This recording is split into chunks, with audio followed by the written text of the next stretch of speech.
মা কালী তোমাকে ধরবে, মা কালী ধরলে তোমাকে ছাড়বে না। আমি ডাক দিয়ে বললাম, দাদা মা কালী ধরবে আমি মানব। তখন আমার দুইটা কথার উত্তর দিবেন। যখন আমি জানি তোমাদের জন্মের পর থেকে দেখতেছি মা কালী জিব্বা বার করা, এটার জিব্বা কি জিন্দিগিতেও ভিতরে যাবে না? এটা জিব্বাকে বার করেই রাখবে নাকি? কথা বলে না। যেদিন তোমাদের মা কালী জিব্বা ভিতরে নিতে পারবে আমি মানব তোমাদের মা কালীর পাওয়ার আছে। কথা বলেন। আর আমরা দেখি মূর্তি বানাইতে গেলে খের লাগে, এরপরে নেড়া লাগে, বাঁশ লাগে, মাটি লাগে, রং লাগে, কাপড় লাগে, এরপরে মিস্ত্রি লাগে। কথা বলে ঠিক কিনা? এগুলো দিয়া খুদা ভগবান বানায়। এখন ভগবানটা কি করছে?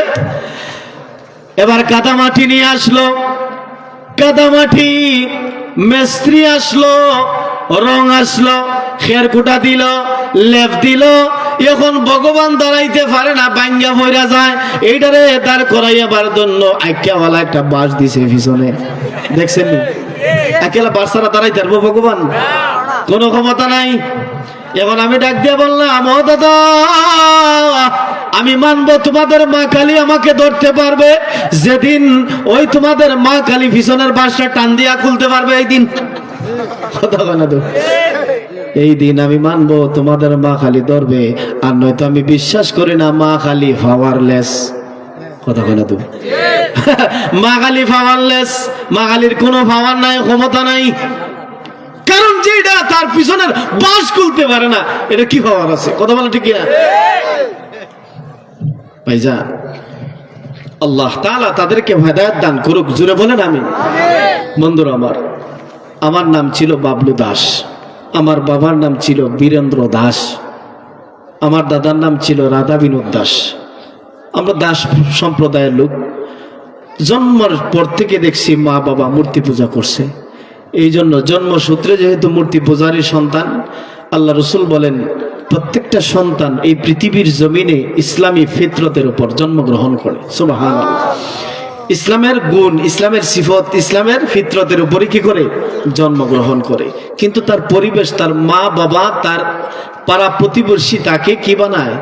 মূর্তি পূজারী বানায়, খ্রিস্টান বানায়, বৌদ্ধ বানায়। কেমনে দেখেন, আমরা আমাদের জন্মের পরে, আপনারা যারা এখানে মুসলমান আছেন, আপনারা ছোটবেলায়, ছোট্টকালে, শিশুকালে আপনাদের মা বাবা, আপনাদের বাবারা যখন জুমার নামাজে গেছেন, মসজিদে গেছেন, ছোট্ট বাচ্চাদেরকে আঙ্গুলে ধরে ধরে কোথায় নিয়েছেন? মসজিদে নিয়ে গেছেন। তো ছোট্টবেলা থেকে আপনারা দেখতেছেন মসজিদের পরিবেশ, ঠিক কি না? তো আমরা আমাদের জন্মের পরে দেখছি আমাদের বাবারা, দাদারা কোথায় নিয়ে গেছে? মন্দিরে নিয়ে গেছে। মন্দিরে তো ভগবান, ঠিক কি না? মন্দিরে মাটির মূর্তি। তো জন্মের পর থেকে দেখছি মূর্তি, ওই দেখা দেখা দেখা দেখা বাপ দাদায় করছে, আমিও করছি, ঠিক কি না? তাদের একটা কথা হলো যে দাদা মূর্তি পূজা করেন কেন? দাদা মূর্তি পূজা করি, জানি এটার মধ্যে কিছু নাই, তবে উলাইকা আবাইক, আমরা বাপ দাদায় করছে, এর লাগে আমরা করি। কথা বলে ঠিক কি না? এই জন্য ইব্রাহিম আলাইহিস সালাতু ওয়াস সালাম আমাদের জাতির পিতা। মিল্লাতা আবিকুম ইব্রাহিম হুয়া সাম্মাকুমুল মুসলিমিন। সুবহানাল্লাহ। আমাদের জাতির পিতার নাম কি? ইব্রাহিম আলাইহিস সালাম। ইব্রাহিম আলাইহিস সালাতু ওয়াস সালাম যে প্রশ্ন করলেন, আব্বা আপনারা কার ইবাদত করেন? সুবহানাল্লাহ বলেন।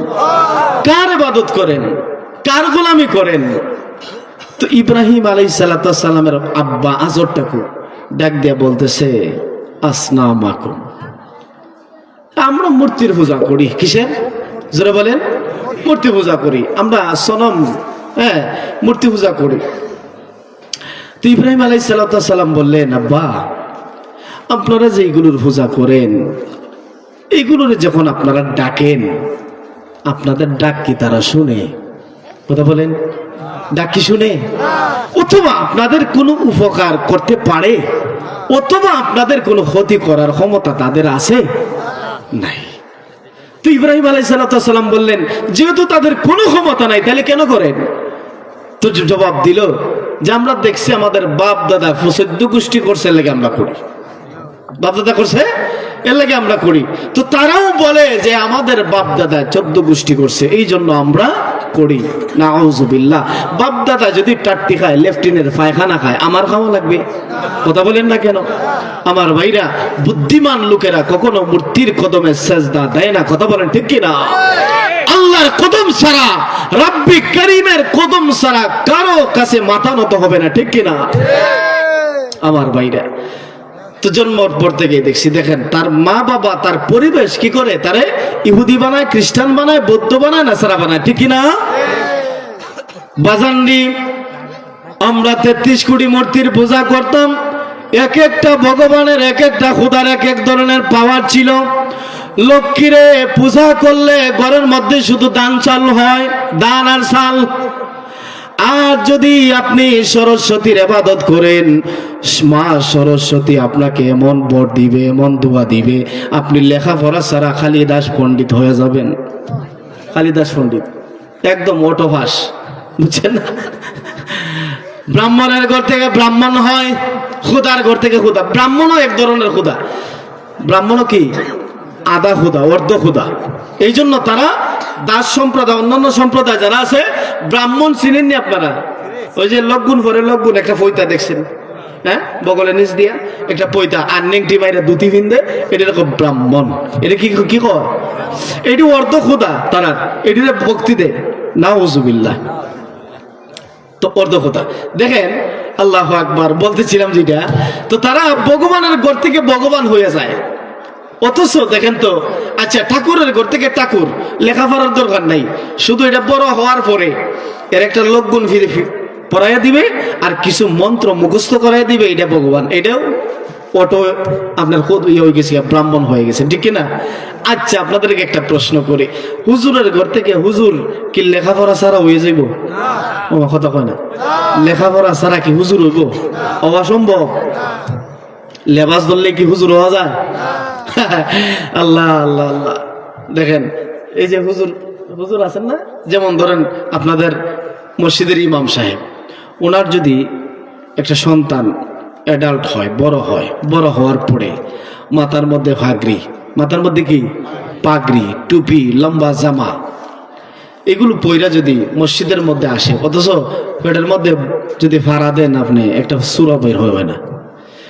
উনারে কি আপনারা ইমামতি দিবেন? ইমামতি দিবেন?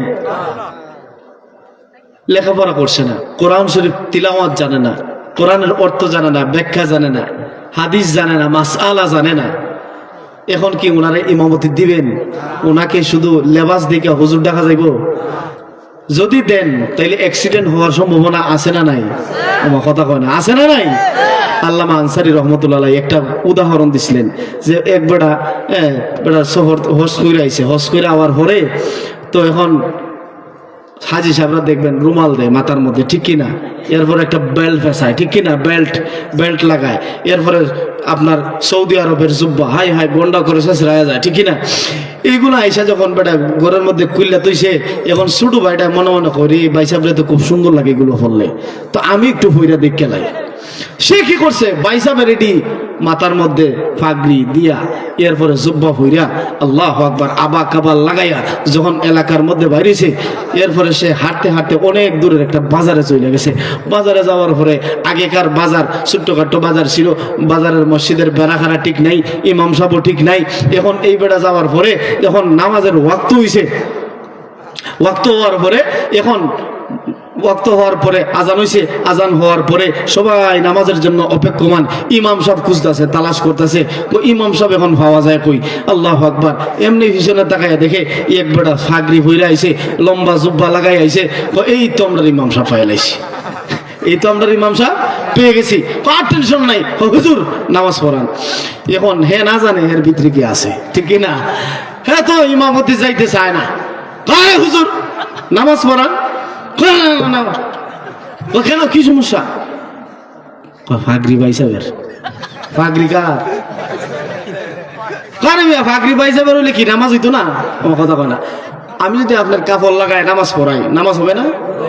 হইব। এখন পাঞ্জাবি ভাই সাহেবের, পাঞ্জাবি ভাই সাহেবের কমা, পাঞ্জাবি ভাই সাহেবের হলে নামাজ হইতো না? আরেকজনে ডাক দেয়া কয়, বুঝো না আল্লাহওয়ালারা অতি সহজে ইমামতি যায় না, আর তাকেই দম লাগে। তো মানুষ কি করছে ওটা ধাক্কায়া ইমামতির দেলাইছে কথা তো ঠিক হই এখন ধাক্কায় যখন ইমামতি দিছে হ্যাঁ মাশাআল্লাহ আর কিস্তা জানো কার না জানো মোটামুটি এটা তো জানে আল্লাহ আকবার কয়ে থাকবি রে তাই রে বাবা আল্লাহ ঠিকই না বান্দা কয় যেটা করে আল্লাহ তো এখন তো আর জামান যাইতো না বাগন যাইতো না বাগলে সেজদাত ফালায় বাগ দুই ঠিক কিনা কই ফালায় বাগবো সেজদাত ফালায় হে আল্লাহু আকবার কইয়া যখন তাকবীরে তাহরিমা বাঁধছে সবাই সানা তোর ভরা জানেও না এখন আল্লাহু আকবার কইয়া রুকুত গিয়া এরপরে সামি আল্লাহু লিমান হামিদা কইয়া খার হইয়া সেজদাত গেছে সেজদার তাসবিহও জানে না এখন মুসল্লিরা 3 বার পড়তাছে সুবহানা রাব্বিয়াল আলা 6 বার পড়তাছে 9 বার পড়তাছে 12 বার পড়তাছে হায় হায় এত তাসবিহ ওরে ইমাম সাহেব তো সেজদা থেকে মাথা উঠায় না তো আচ্ছা বলেন তো এত লম্বা সেজদা মুসল্লিও কিন্তু দেখবেন সবাই সমান থাকে না ঠিক কিনা কিছু আপনার মারাত্মক মুসল্লিও আছে যদি সেজদা লম্বা হয়ে যায় কেল্লা আলগিদা দিয়ে কেলায় ঠিক কিনা এখন একটা মুসল্লি ফাজিল মার্কা এটা কি করছে মাথা আলগিদা দেখে ইমাম সাহেব নাই কি নাই ও মুসল্লি ভাইরা সেজদাত গিয়া কইতেছে ও মুসল্লি ভাইরা কিয়ামত কায়েম হইব কিন্তু সেজদা শেষ হইতো না কিয়ামত হইব কিন্তু কি হইতো না সেজদা শেষ হবে না কয় কি কয় সবাই তো রাগ গুসা লইয়া মাথা ঝাইরা ডাইরা উঠছে উঠতে কয় দেখো ইমাম সাহেব কই গেল এখন তাকায় দেখে ইমাম সাহেব দৌড়তাছে এখন হেরাও ইমাম সাহেবের পিছনে দৌড়ায় ওমা ইমাম দৌড়লে ইকদাদাই তো বিহাদাল ইমাম ঠিক আছে ইমাম যেটা করে আপনি এটা করবেন না এখন হেরাও ইমাম দৌড়তাছে হেরাও দৌড়ে দৌড়তে বেড়া গিয়া যখন ফিসে তাকায় দেখে হেরা দৌড়াই আইতেছে সর্বনাশ এরা তো আমার ফাইরে মাইরা লাগবো বুঝছেন না হে জান বাঁচাইবার লেগা জানের বয়ে গে গাছের আঘাত উঠছে হেরা গাছের তল থেকে ডাক দেখো আল্লাহর হস্তে আপনার নাইমে আসেন আপনি কেন এরকম করলেন আমরা সেজদা ফেলাই আইলেন খেললে গিয়া এখন আইলাম খেললে গিয়া আমারও তোমরা ইমাম বানাইলে খেললে গিয়া আগে জানলা না আমি ইমামতি ভারি কিনা বলা হয় না ঠিক কিনা লেবাস লাগায়া লেবাস ধরলেই হুজুর হওয়া যায় না লেবাস ধরলেই আল্লাহওয়ালা হওয়া যায় না লেবাস ধরলেই আলেম হওয়া যায় না কথা বলে ঠিক কিনা আমাদের সমাজে লেবাসদারি কিছু হুজুর আছে সুন্নতের লেশ নাই নাম দিছে সুন্নি ওবা কথা বল সুন্নতের লেশ নাই নাম দিছে সুন্নি আর আমাদের সুন্নতের অভাব নাই নাম দেয় ওয়াহাবি ঠিক না ওয়াহাবি আর সুন্নি মারামারি আছে না নাই মারামারি গোতাগুতি আছে না নাই এই মারামারি কিয়ামতের কঠিন মধ্যে আল্লাহকে এইগুলো জিজ্ঞাসা করবে তো বলতেছিলাম আমরা হুজুরের ঘর থেকে হুজুর হওয়া সম্ভব না লেখাপড়া কইরা হুজুর হওয়া লাগে কিন্তু ইল্লা মাশাআল্লাহ তাদের ঘর থেকে ঠাকুরের ঘর থেকে ঠাকুর অটো হইয়া যায় নাউজুবিল্লাহ কোন ভাইরা আমার শুনেন আমি আর আমার বড় ভাই গেলাম মূর্তি কেনার জন্য ভগবানকে কেনার জন্য ভগবানকে যখন কেনার জন্য গেলাম ও মুসলমান আমাদের ধর্মের মধ্যে একটা পূজা হতো সরস্বতী পূজা বিশুরি পূজা এই পূজা হয় বর্ষা মাসে বর্ষা সিজনে বর্ষাকালে পূজা হয় তো আপনারা জেনে থাকবেন যে তাদের ধর্মে একদল খালি খোদারে বানায় ব্রাহ্মণে খোদারে কি শুধু বানায় ভগবানের সাইজ একটা 1 হাত একটা আধা হাত একটা 2 হাত একটা 3 হাত এরকম বিভিন্ন সাইজের মূর্তি আছে খোদা আছে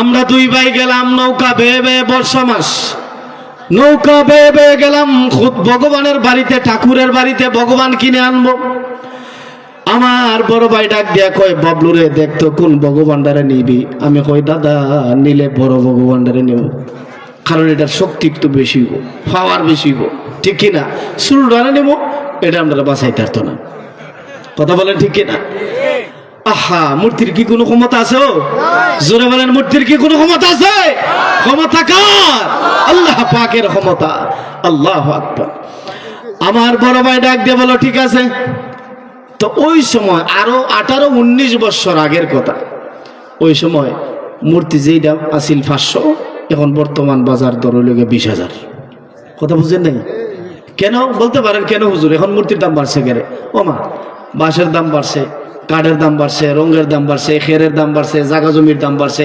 মিস্ত্রির রোজ কামলার রোজও বাড়ছে ঠিক কিনা তো এগুলার সাথে একটা সম্পর্ক আছে না ভগবানের কারণ হলো ভগবানরে বানাইলে পড়ে কাদা মাটি লাগে, রং লাগে, আর খেরকুটা লাগে, মিস্ত্রি লাগে, সব কিছুর দাম বাড়ছে। আইকালা বাঁশের দামও বাড়ছে, এই জন্য ভগবানের দামও বাড়ছে। কথা বলেন না? আগে সব কিছুর দাম সস্তা ছিল, ভগবান সস্তা ছিল। তো ওই সময় আমরা 250 টাকাতে একটা মূর্তি নিছি, মোটামুটি 2-3 হাত লম্বা, বুঝছেন না? তো এই ভগবান রে আর তা তো করে না লুলা। তো আমার বড় ভাই ডাক দেখ, বাবলু রে ভগবানটারে ধরছে। আমি কই কেরে কেরে ধরতাম?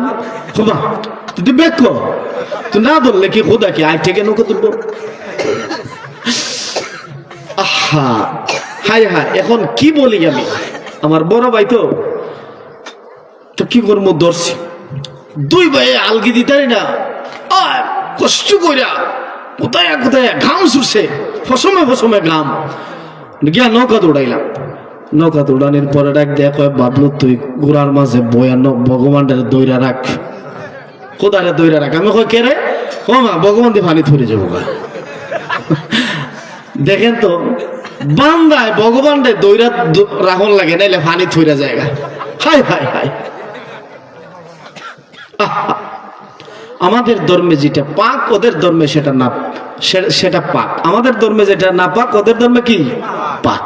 যেমন ধরেন গরুর সেনা, গরুর গোবর, এগুলো আমরা পাক না না পাক? কথা বলেন না পাক, অথচ ওদের ধর্মে এটা পাক। নাউযুবিল্লাহি মিন জালিক। গরুর সেনা এটা দুধের মতো খায়, নাউযুবিল্লাহ। আপনারা অনেকে হয়তো হয়তো আগেরকার মুরব্বী যারা আছেন দেখবেন, আমরা ছোট্টবেলা দেখছি আমরা ঘরের মধ্যে অনেক মুসলমান দুষ্টামি করে ঢুকে যাইত গা। ঢুকলে পরে আমরা দেখছি আমাদের মা চাষিরা কি করতো জানেন? মা কাকিরা করতো রাম রাম রাম রাম রাম রাম রাম রাম রাম রাম কইয়া সর্বনাশ গো গোঠরে শশী বানা লাইছে। শশী মানে না ফাঁক, বুঝছেন না? তো রাম রাম কইয়া তারা গোয়াল গরু বেশি, গরু ঘর গোয়াল গরু যায় গোবর আনছে, গরুর সেনা আনছে। তো আগে তো ঘাসের লুড়া আছে, দেখছেন না? তো ঘাসের লুড়ার মধ্যে গুলছে, গুল্লা রাম রাম রাম রাম কইয়া এটারে ছিটাইছে ঘরের মধ্যে। ওই যে আপনি ঢুকছেন, মুসলমান যে ঢুকছে না ফাঁক হয়েছে, যে শশী হয়ে গেছে গা, এটা ফাঁক করছে। জোরে কর না নাউযুবিল্লাহ। চিন্তা করছেন কেমন পাগল ছাগল? হ্যাঁ, গরুর সেনা গোবর দিয়া গররে ফাঁক করে, ফাঁক হয় না না ফাঁক হয়? এই জন্য তাদের ধর্ম হইলেই জাত যায়, সইলেও জাত যায়। কথা কয় না? এই জন্য অনেক হিন্দু দাদা খাখা জেডারা আছে লুকায় লুকায় গরুর মাংস খায়। হয় দাদা গো, কইলে খাইলে জাত যায় না, হইলে জাত যায়, খাইলে জাত যায় না, দেখলে জাত যায়, ঠিক না? অনেক হিন্দুর আছে গরুর গোশত খায়, খাও বাবা খাও, ঠিক না? কিন্তু অনেক যারা খাইতে পারে না, আল্লাহ বলে আমার গোলামি করবি না, আমার দাসত্ব করবি না, আমার গোলামি করবি না, আমি আল্লাহর সাথে পাল্লা দিবি, শিরিক করবি। আমার তাওহীদি আমার যে সমস্ত বান্দারা আছে, আমার যে সমস্ত আমার গোলামের আছে, আমি আল্লাহ তাদেরকে দুধ খাওয়াবো, দামি বস্তু খাওয়াবো, গরুর গোশত খাওয়াবো, আমি তাদেরকে দামি দামি নিয়ামত খাওয়াবো। আর যারা মূর্তি পূজা, কালী পূজা, গাছের পূজা, মাছের পূজা, সূর্যের পূজা, চন্দ্র পূজা, দেব দেবীর পূজা করবা, আমি আল্লাহ তোমাদেরকে গরুর সেনার গোবর খাওয়াবো। কথা কন না, ঠিক না? খাইতেছে না? এই যে দেখেন, আল্লাহর গোলামি করবেন, আল্লাহ শ্রেষ্ঠ নিয়ামত খাওয়াবে। আর আপনি গাছের পূজা, মাছের পূজা করবেন, আপনার গোবর আর সেনাই খাইতে হবে। কথা বলেন ঠিক কিনা? ভাইরা আমার, তো খুদারে আমি কই, খুদা সাহেব আজকে তোমার সারাসারি নেই ধর্ম, ধৈরা চাপটি মাইরা ধরছি।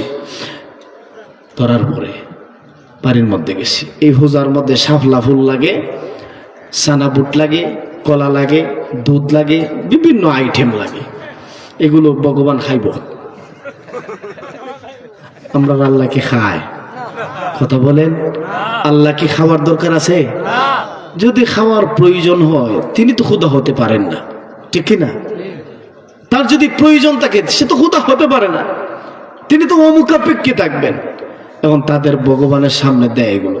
আসলে তো ভগবান গুলো খাইতেও পারে না, রুচি নাই, এরপরেও দেয়া রাখে, কিন্তু এরপরে ভগবানের নাম দিয়ে এগুলো তো বান্দারাই খায়, ঠিক কিনা? কুকুরে খায়, হাঁসে খায়, মুরগে খায়, এমনকি দুরাশা খায়। কথা বলেন ঠিক কিনা? তো আমি একদিন দেখতেছি আমরা বিশুরি পূজার মধ্যে দুধ দেওয়া, কলা দেওয়া, তো আগে তো মাটির বেড়া ছিল, টিনের ব্যবস্থা ছিল না আরো 20-25 বছর আগে, ঠিক কিনা? অনেক ঘর ছিল কি মাটির। তো মাটির বাইরে মাস বর্ষা সিজন, একটা দুরাশা ভাইয়া দুধ খাইতেছে, দুধ। সবাই রাম রাম রাম রাম মাগো বিশুরি কই একটা বক্তি দিছে, ও বক্তি দিয়ে এখন মা বিশুরি কেন আয়া পড়ছে, সাফ সাফ রে কইতেছে মা বিশুরি, নাউজুবিল্লাহি মিন যালিক। ভাইজান, তো বাড়ির মধ্যে নিয়ে অনেক কষ্ট করে মূর্তিটারে উঠাইছি। দেখেন আল্লাহ পাক কিভাবে হেদায়েত দেন। হেদায়েতের মালিক কে? জোরে বলেন, হেদায়েতের মালিক কে? ও মুসলমানেরা, আমাদের গ্রাম ছিল হিন্দু মুসলমানের বসবাস। 50 ঘর হিন্দু, 50 ঘর মুসলমান। বাবারে, আমাদের গ্রামের মধ্যে একটা লোকের ইন্তেকাল হলো, ফটিক তালুকদার। নাম হলো ফটিক তালুকদার। বয়স মনে করেন 70 থেকে 80 বছর হবে। এই লোকটার 6টা সন্তান ছিল বাবা। এই লোকটার 6টা সন্তান ছিল। আমি তাদের বাড়িতে গেলাম, গিয়া দেখলাম ফটিক তালুকদারকে ঘর থেকে টাইনা টাইনা তুলসী গাছের নিচে রাইখা দিল। এখনো দম যায় নাই। মুমূর্ষু ব্যক্তি, তাদের ধর্মের একটা প্রথা হলো যে ব্যক্তিরে তুলসী গাছের নিচে আইনা লাইব, এই বেটা যদি বাঁচে এটা ঘরে উড়াইবে না, ঘরে উড়াইবে না। এগুলা বাঁচলে বাঁচছে, মরলে মরছে, ঘরে উড়ায় না। একবারে কি করছে, তুলসী গাছের নিচে আনার পরে তখন দেখবেন অনেক রুগী আছে যারা নাকি ডাক্তার বইলে দিছে আপনি 1 মাস আপনার আব্বার টাইম আছে, 1 মাস পরে মারা যাবে, বালাপুরা খাওয়াইলেন না, এরকম আছে না নাই? তো দেখবেন আল্লাহ তাআলা যদি হেদায়েত দেয়, আইসিইউ থেকে আমার আল্লাহ তারে ফিরে আইনে আরো 20 বছর হায়াত দেয়। এরকম রুগী নাই? আছে, আমাদের চোখের সামনেই আছে। আমাদের গ্রামের মধ্যে একটা ছেলে সৌদি আরব গেছিল, যাওয়ার পরে 6 তলা বিল্ডিং থেকে নিচে পড়ছে। নিচে পইরা তার মাথার মগজ একদিকে, কুলি একদিকে, সব মগজ টগজ বাইর হয়ে গেছে। এই লোকটা কি বাঁচার কথা? আল্লাহু আকবার। 6 মাস চিকিৎসাধীন ছিল, কয়েকটা মাস আইসিইউর ভিতরে ছিল। কেউ ভাবছে না সে যে বাঁচবে, কিন্তু আল্লাহ তাআলা তারে এখনো জীবিত রাখছে। সুবহানাল্লাহ। এখন দেশে আসছে, কিন্তু বাড়ি কাজ করতে পারে না, কিন্তু আল্লাহ তারে বাঁচাই রাখছে। কিন্তু অনেক মানুষ আছে দেখবেন পাথরের সাথে ধাক্কা খায়, উষ্টা খাইয়া মারা যায়, আছে না নাই? তো এই লোকটা তুলসী গাছের নিচে যখন আইনা রাইখা দিল, এই লোকটা ঘটনাক্রমে বাইসা গেছে। এখন তো লোকটারে ঘরের মধ্যে নেয় না, তাদের প্রথা ঘরের মধ্যে নেয় না। এই লোকটা যখন ঘরের মধ্যে জায়গা দেয় না, আনা খাইয়া আনা বইয়া জঙ্গলে জঙ্গলে ঘুরে মারা গেছে। হাই হাই, এটার নাম কি মানবতা? জোরে বলেন, এটা কোনো ধর্ম হলো? যেই মানুষকে দাম দিতে জানে না, সম্মান করতে জানে না, এটার নাম কোনো ধর্মই হতে পারে না, ঠিক কিনা? বন্ধুরে আমার, আমি তাকা দেখলাম ফটিক তালুকদারকে কাঁধে করে করে শ্মশান ঘাটের মধ্যে নিয়ে গেল। শ্মশান ঘাটের মধ্যে নিয়ে নিচের মধ্যে লাকড়ি দিল, মাঝখানে লাশটা রাখলো, উপরে লাকড়ি দিল। লাকড়ি দিয়া প্রত্যেকটা সন্তান শ্মশান ঘাটের মধ্যে দাঁড়ায় গেল। প্রত্যেকটা ছেলের মধ্যে হাতের মধ্যে বাঁশ, প্রত্যেকটা ছেলের হাতের মধ্যে বাঁশ, প্রত্যেকটা বাঁশের মাথার মধ্যে তেনা নেকড়া পেছানো আসি, পেট্রোল কেরোসিন দিয়ে আগুন ধরাইয়া সব চাইতে বড় সন্তানটা গিয়া বাবার মুখের মধ্যে আগুনটা চাপ মাইরা ধইরা রাখছে। রে মুসলমান, চাপ মেরে ধরে রাখছে। এবার প্রত্যেকটা সন্তানেরা একই তালে আগুন দিয়া দিল। আগুন যখন দিয়া দিল, আমার চোখের সামনে আমি তাকায় দেখলাম ওই মুরব্বীর কাপড়টা আগেই জ্বলে পুড়ে শেষ হয়ে গেছে। চামড়ায় আগুন লাগার আগে কাপড়টা জ্বলে গেছে। এখন আমি তাকায় দেখি সন্তানের সামনে বাবার লাশ উলঙ্গ, বাবার লাশ উলঙ্গ। আমি মনে মনে চিন্তা করলাম, আসমানের মালিক, জমিনের মালিক, যেই বাবা সন্তানকে না খাইয়া খাওয়াইল, মাথার ঘাম পায়ে ফাইলা, পায়ে ফেলে ফেলে তাকে বড় করলো, শিক্ষা দিল, এত বড় করলো, লালন পালন করলো, বাবা কষ্ট করেছে, সন্তানকে কষ্ট করতে দেয় নাই। ওই সন্তান গিয়া বাবার মুখের মধ্যে আগুনটা ধরাইয়া দিয়েছে। ও আসমানের মালিক, জমিনের মালিক, আমি যখন বিয়ে শাদী করব আমার সন্তানরাও তো এইভাবে আমার মুখের মধ্যে আগুন দিব, আমার মুখের মধ্যে এইভাবে আগুন জ্বালাইয়া দিবে। ও আসমানের মালিক, জমিনের মালিক, আমি আগুন সহ্য করতে পারবো না। আমি আর এই ধর্মে থাকতে চাই না। আমাকে সঠিক পথের দিশা দাও, সঠিক ধর্মের জ্ঞান আমাকে দাও। বন্ধুরা রে, এইখান থেকে চলে আসলাম। এবার আমাদের গ্রামের মধ্যে আর একটা মুসলমান ছেলে ইন্তেকাল করছে। আমি তাদের বাড়িতে চলে গেলাম। তাদের বাড়িতে যাইয়া দেখি কত সুন্দর করে ওই মুসলমান ছেলেটাকে কাপড় টানাইয়া গোসল দিল। আল্লাহু আকবার, গোসল দিয়েছে। গোসল দেওয়ার পরে বাজার থেকে নতুন কাফনের কাপড় নিল, কাফনের কাপড় পরিধান করাইল, কাফনের কাপড় লাগাইয়া ঈদগাহ মাঠের মধ্যে নিয়ে গেল। ঈদগাহ মাঠের মধ্যে নিয়ে জানাজার নামাজ পড়ল। জানাজার নামাজ পড়ে সুন্দর করে আদবের সাথে লাশটাকে কবরের মধ্যে রাখলো। রে মুসলমান, আমি আগেরটার এখনেরটা মিলাইতে লাগলাম, আমি পার্থক্য করতে লাগলাম। আর ডাক দিয়া বলি, ও মুসলমানদের খোদা, ও আসমানের মালিক, জমিনের মালিক আল্লাহ, আমি আর হিন্দু ধর্মে থাকতে চাই না।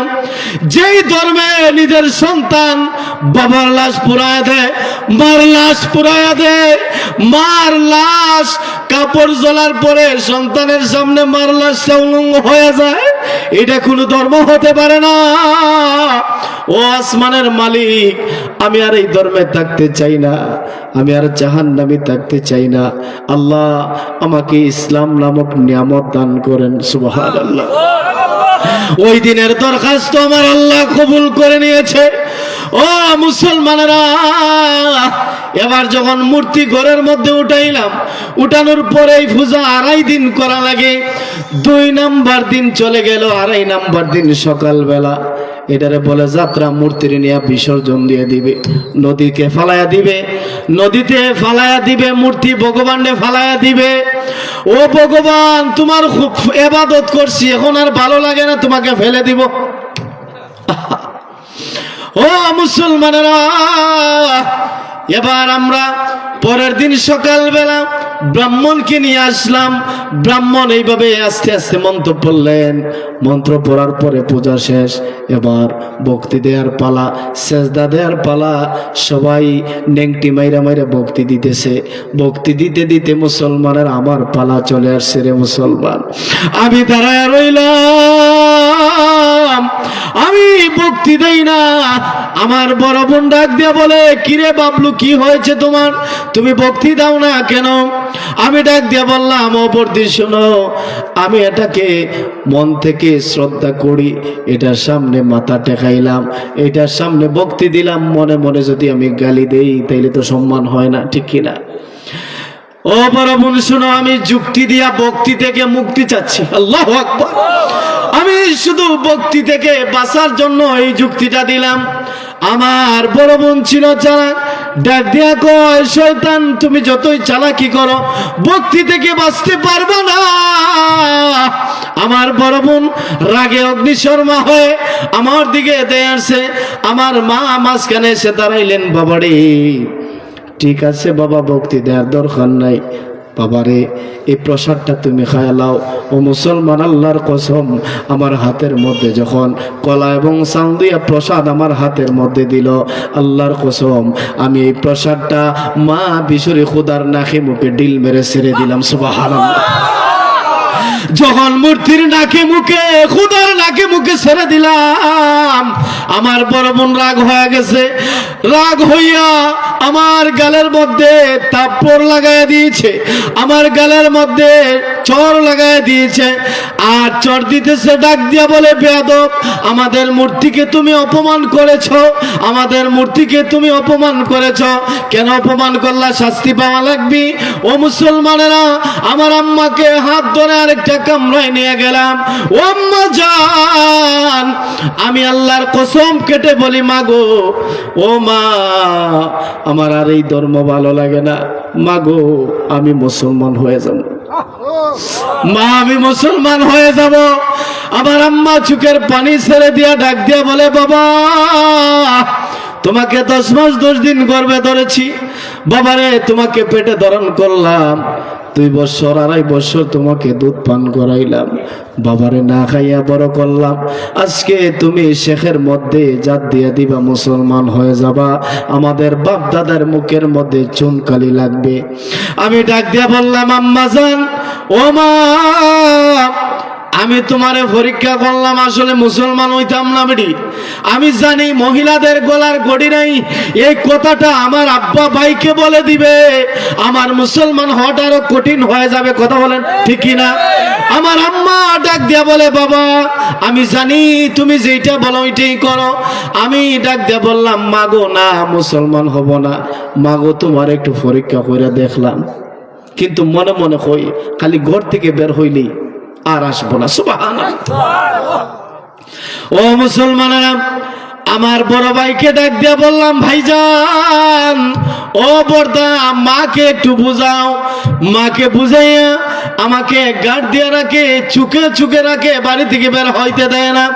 আমার বড় ভাইকে লাগায়া এরপরে সুপারিশ করে আমার বড় ভাই গিয়া বলল, মাগো, তুমি কোনো চিন্তা করবা না, টেনশন করবা না, আমি তারে দেখে রাখবো, ও আমার টেনশন নিও না, আমি তাকে দেখে রাখবো। আমার মুসলমান ভাইরা, এবার যখন আমরা 2 ভাই বাড়ি থেকে নামলাম, বাড়ি থেকে নাইমা হাঁটতেছি, আল্লাহর কসম মুসলমানেরা, আমাদের বাড়ির ঘর দেখতেছি আর চোখের পানি ফালাই, মায়ের চেহারার দিকে চাই, মায়ের চেহারার দিকে তাকাইয়া চোখের পানি টিপ টিপ করে ফালাই, আর ডাক দিয়া বলি, মাগো, এইটাই জন্মের শেষ দেখা, আর হয়তো তোমার সাথে নাও দেখা হতে পারে। ও বাড়ি, ও ঘর, তোমার ঘরের মধ্যে আমি 18 বছর কাটাইলাম, আর হয়তো নাও আসতে পারি। ও এলাকা, আর হয়তো জিন্দিগিতে তোমার মধ্যে আসবো না। এইভাবে চোখের পানি ফলায় রওনা করলাম। ও মুসলমানেরা, আল্লাহর কসম কাইটা কই, যখন মসজিদ পড়তো রাস্তার পাশে, আমি চোখের পানি ফলায় বলতাম, ও দয়ার মালিক, ও আসমানের মালিক, জমিনের মালিক আল্লাহ, একটা ডাক দেন না, আল্লাহ, আল্লাহ। ও আসমানের মালিক, জমিনের মালিক আল্লাহ, তোমার ঘরের মধ্যে ঢুইকা একটা সেজদা দেওয়ার তৌফিক দিবানি রে আল্লাহ। আমি হিন্দু থাকা অবস্থায় চোখের পানি। আলাউদ্দিন আইএমসি মিডিয়া, কুরআন হাদিসের কথা বলে।